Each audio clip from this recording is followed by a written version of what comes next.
Tan Sri Patikar Amin Haji Mutlu. Thank you, Madam Chair. Yeah. First of all, I would like to talk when I'm speaking because I can talk better like that. And I don't think I need a microphone because my voice is loud enough. Thank you very much, brother.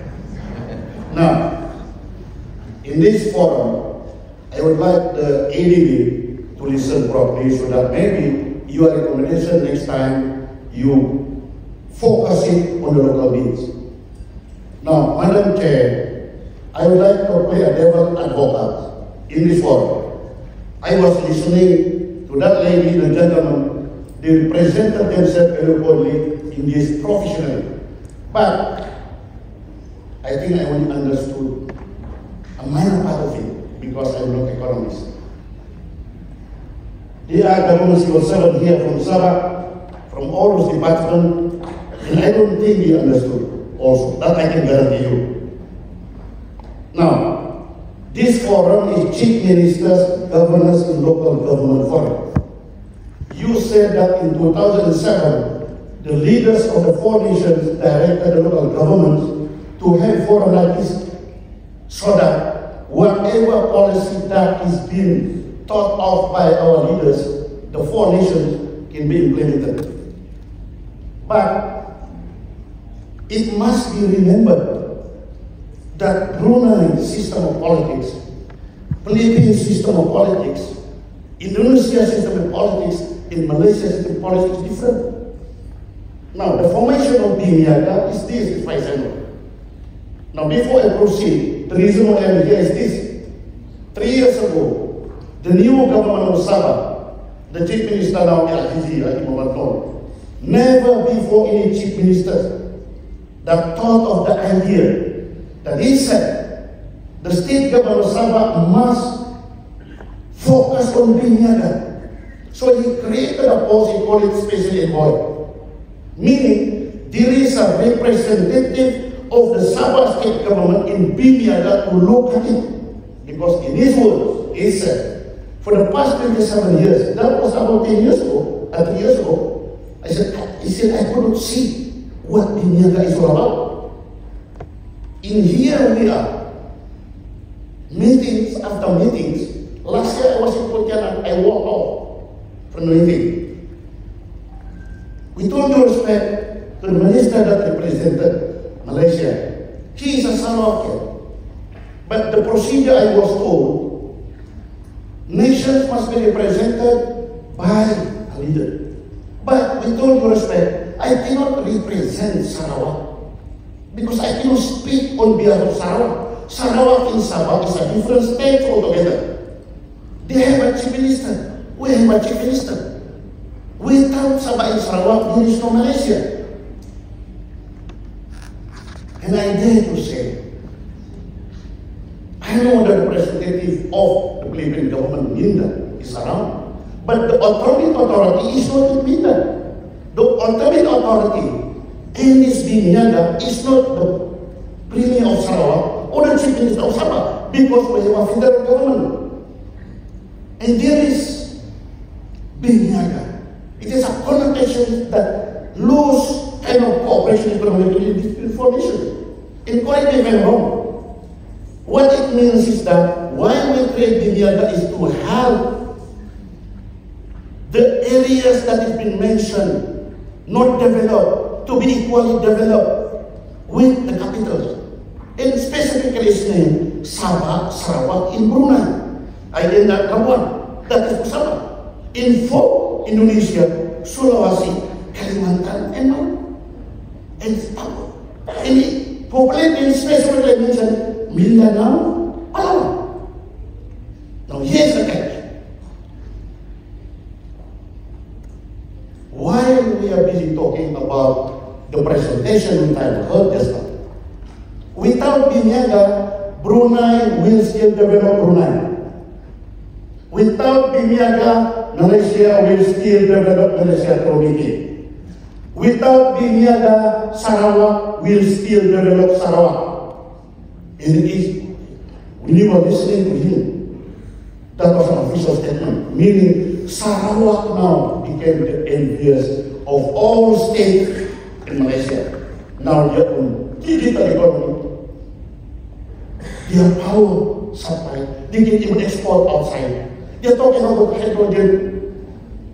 And we're simply in Malaysia. We can compete with Sarawak. Now here's the problem.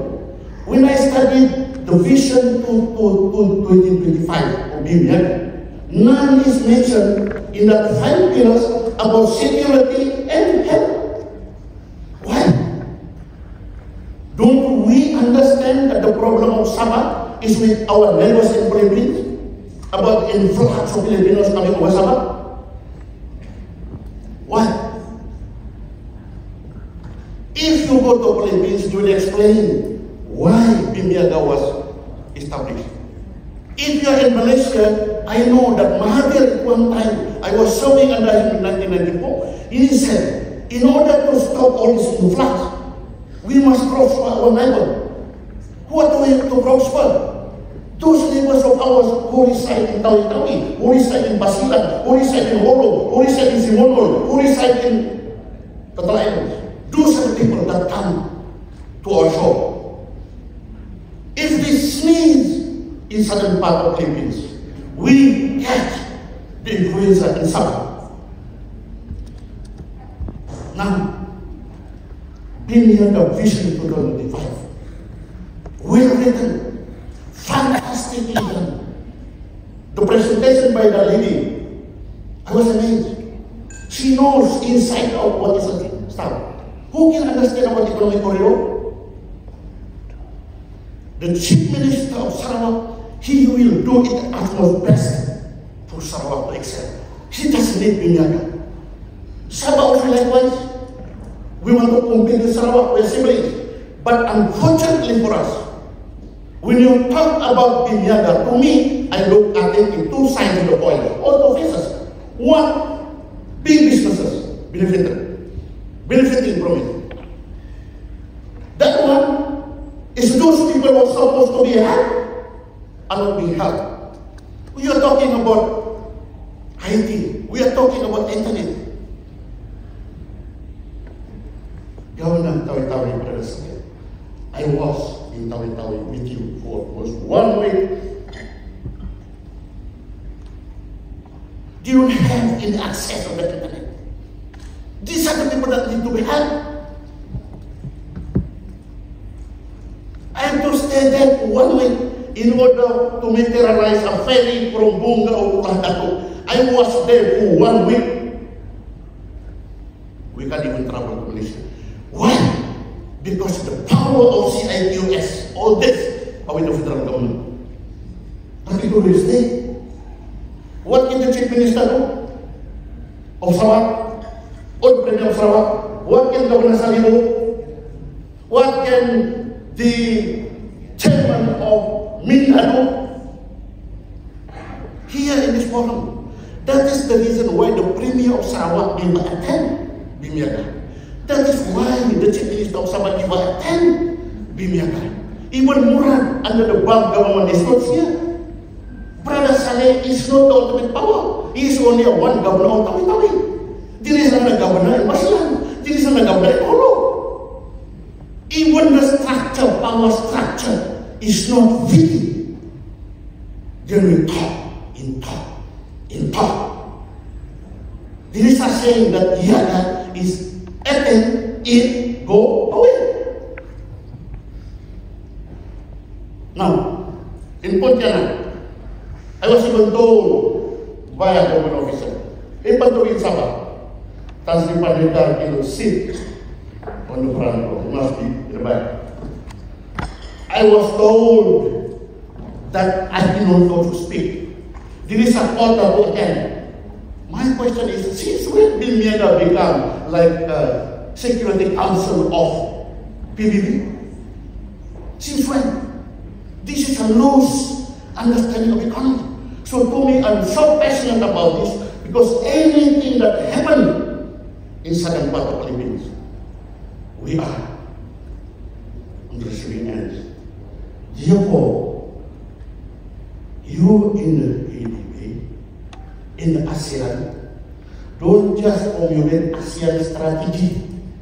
What I'm trying to is that while the leaders of ASEAN, they are having summit, you will form policies that will overlook the interests of those people.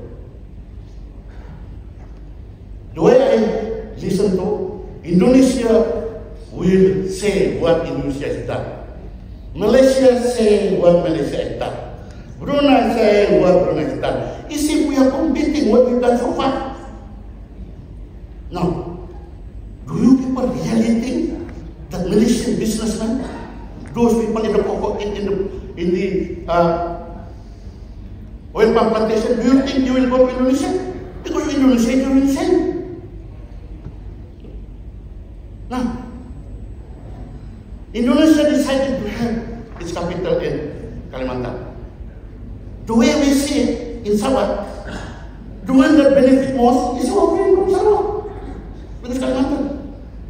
We can benefit from Sabah because there is no access road to that place. Because it was mentioned just now, A708 just starting to build, only announced 3 days ago. How? So when you people talk about Bimiaga, when I was listening, you simplified it by Malaysia. Bimiaga is not concerned about, Malaysia is concerned about Labuan, Sabah, and Sarawak, because we are less developed compared with the state and with Malaysia.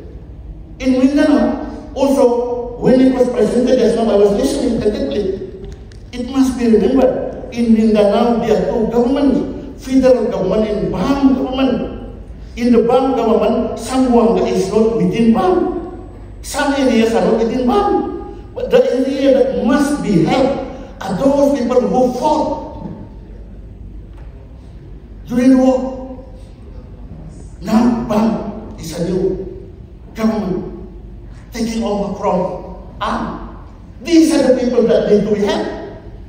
Because if they are not being helped, our problem in Sabah will continue. There is no corridor, there is no nothing. Okay. So therefore, I would like to suggest here, those in the local government, we must join forces, persuade our federal government that Bimiaga must be looked into by folks who need to be helped first. Then we will talk about big things. Then we talk about global connection. Without Bimiaga, the Premier of Sarawak will get what it is. Thank you. Now, I would like to suggest here a few points. First, I want the power structure. When I say I want Sabah, because I represent the Chief Minister of Sabah, the power structure of Bimiaga must be redone. Because the way I see it, how many tiers? The top tiers are the head of nations. The second one, this one, minister. Then senior. Then after that below, working groups. Cluster. Then business council. Business council is the 5th nation. In the 5th nation, what can they do? This business council, every now and then when I go everywhere, I see gentlemen on business council. Nobody here then. So when I visited Indonesia, the business council in Indonesia is connected with Taman. Di Polikadin. Thank you, Dato' Tan Sri. In the interest of time, can we just wrap I know, up? Madam. I know. If we stick to this, that we should be finished by 4, then what's the point of wasting our time here? So, in conclusion, I want this to be recorded. 1, the power structure must be redone. That is, in the perspective of Sabah, the Special Envoy Office, I'm not talking about myself, about the creation of office must be put there. It's no need to invite the Chief Minister because he will not attend. He will write to me, he said, you attend. The chief minister will resign to the minister of economy. So, Honorable Tansi, it's about the... Okay? No, let me finish. Yes. That one, I wanted to record it. Alright. So, police... Second. Second, next time if there is any paternity to Sabah, I'm not talking about Sabah or the other place. If assuming the foreign dignitaries that would like to Sabah in the security minister, it must go to the office of special employee because it will go back again to me. Like recently, what happened to Tawi-Tawi. So it's about communication line, Honorable Tansi. And third one, Okay. finally, I request, please, next time in a forum like this, we do not just read what is written. We must have an open discussion because all of us are police makers and leaders. I take your opinion in the sense that we must have open discussion. We told you respect. What is being read by the head of delegation of Malaysia, that is the official stand. And what is read, that is what Malaysia has done. So I have to play a devil advocate here. We must change all the procedures. Next time, whoever want to come, let it be. Whoever want to speak, let it speak. So I want also there is a separation of Sabah and Sarawak when come to forum like this. Discussions. Alright. Thank Thank you, Honorable Tansi.